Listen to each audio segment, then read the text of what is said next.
যে সকল ব্যক্তিদের কোষ্ঠকাঠিন্য এবং গ্যাসের সমস্যায় দীর্ঘদিন ধরে ভুগছেন, একটি কি দুটি মাত্র ব্যায়ামের মাধ্যমে 7 দিনের মধ্যে সম্পূর্ণরূপে নির্মূল হয়ে যাবে গ্যাসের সমস্যা থেকে। গ্যাসের সমস্যা থেকেই বিভিন্ন ধরনের রোগের সৃষ্টি হয়, তাই আপনারা এই গ্যাসের সমস্যা আগে মেটাবার চেষ্টা করবেন। এই যে ব্যায়ামটি আমি দেখাচ্ছি, এইটি আপনারা 3 থেকে 4 বার প্রত্যেক দিন সকালে খালি পেটে এবং সন্ধ্যাবেলায় খালি পেটে করার চেষ্টা করবেন। এই ভিডিওটি আপনারা শেষ পর্যন্ত দেখার চেষ্টা করুন, তাহলে সম্পূর্ণরূপে বুঝতে পারবেন। দেখুন, প্রথমে এরকম বজ্রাসনে আপনারা এইভাবে বসবেন। বজ্রাসনে বসার পর আমি 3টি পদ্ধতি আপনাদের কাছে দেখাচ্ছি। এই 3টি পদ্ধতি কিভাবে করবেন, এইভাবে মুঠিগুলো করবেন। এইভাবে মুঠি করে নাভিমূলকে এইভাবে আকর্ষণ করবেন,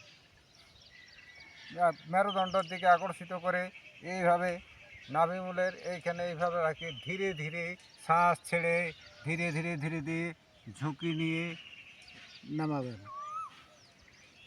এইভাবে 30 সেকেন্ড থাকার চেষ্টা করবেন। তারপর শ্বাস টেনে ধীরে ধীরে ধীরে ধীরে উঠবেন।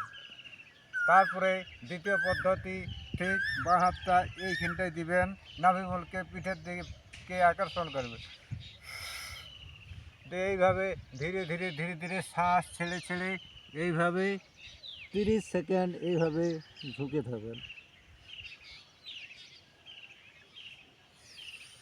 শ্বাস টেনে উঠবেন।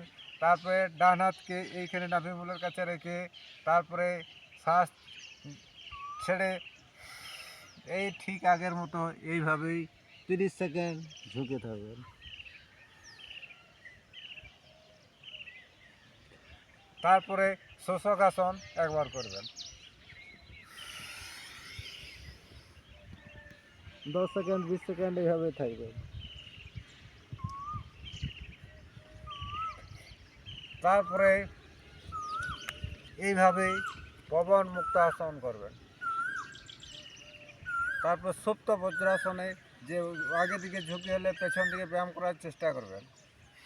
এইভাবে সুপ্ত বজ্রাসন।